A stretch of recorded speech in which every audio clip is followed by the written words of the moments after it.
കേരള മനസാക്ഷിയെ ഞെട്ടിച്ച അട്ടപ്പാടിയിലെ മധുവിന്റെ കൊലപാതകത്തിന് ഇന്നേക്ക് 7 വർഷം. പുരോഗമന സമൂഹത്തിൽ ഒരിക്കലും നടക്കാൻ പാടില്ലാത്ത സംഭവങ്ങളായിരുന്നു അന്ന് അട്ടപ്പാടിയിൽ നടന്നത്.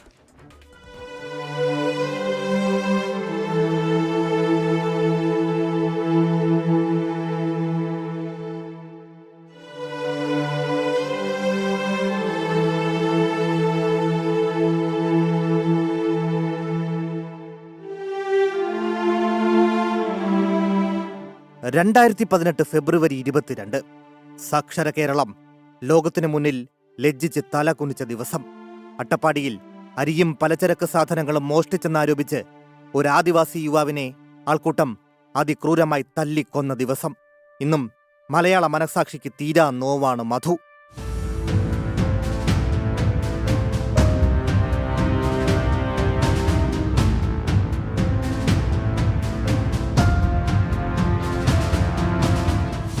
ആൾക്കൂട്ടം കൊലപ്പെടുത്തുമ്പോൾ മധുവിന് പ്രായം 27. അട്ടപ്പാടി ചിണ്ടക്കി ഉന്നതിയിലെ മല്ലന്റെയും മല്ലിയുടെയും മകൻ. കാട്ടിലും നാട്ടിലുമായി അലഞ്ഞു തിരിഞ്ഞ പ്രകൃതം. ഒരു നേരത്തെ ആഹാരം മോഷ്ടിച്ചെന്നാരോപിച്ചായിരുന്നു ആൾക്കൂട്ട മർദ്ദനം. കൈകെട്ടിയ നിലയിൽ ദയനീയമായി നോക്കി നിൽക്കുന്ന മധുവിന്റെ ചിത്രം ഉള്ളു പൊള്ളിച്ചു. കേരളമാകെ പ്രതിഷേധ തീയാളി. മധുവിന് നീതി തേടി മുദ്രാവാക്യങ്ങൾ ഉയർന്നു.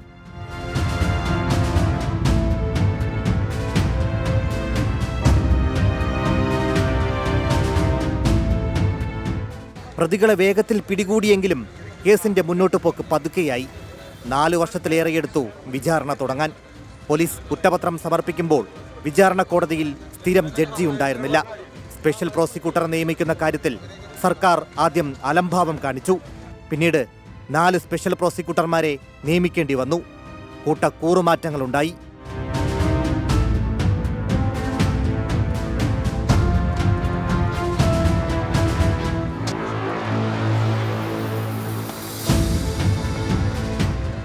ഒരുപാട് പ്രതിസന്ധികൾ ഞങ്ങൾ നേരിട്ടു ഈ കേസിലൂടെ.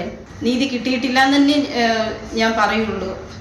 കാരണം ഇനി മറ്റൊരാൾക്കും ഇങ്ങനെയൊരു സംഭവം നടക്കാൻ പാടില്ല. അതിനുവേണ്ടി നമ്മൾ അങ്ങേയറ്റം വരെയാണെങ്കിലും പോകും. സംഭവം നടന്ന 5 വർഷത്തിനു ശേഷം 2023 കേസിൽ കോടതി വിധി പറഞ്ഞു. 16 പ്രതികളിൽ 14 പേർ കുറ്റക്കാരാണെന്ന് മണ്ണാർക്കാട് പട്ടികജാതി പട്ടികവർഗ പ്രത്യേക കോടതി കണ്ടെത്തി. 13 പേർക്ക് 7 വർഷം കഠിന തടവ് ശിക്ഷ. 16-ാം പ്രതിക്ക് 3 മാസം തടവ്. 1-ാം പ്രതിയുടെ ശിക്ഷ പിന്നീട് ഹൈക്കോടതി മരവിപ്പിച്ചു. ആൾക്കൂട്ടം ഒത്തുചേർന്നൊരു മനുഷ്യനെ അടിച്ചു കൊന്ന ഭീകരത കേരളം ഇന്നും ഒരു മുറിപ്പാടായി കൊണ്ടു നടക്കുന്നു. Research desk 24.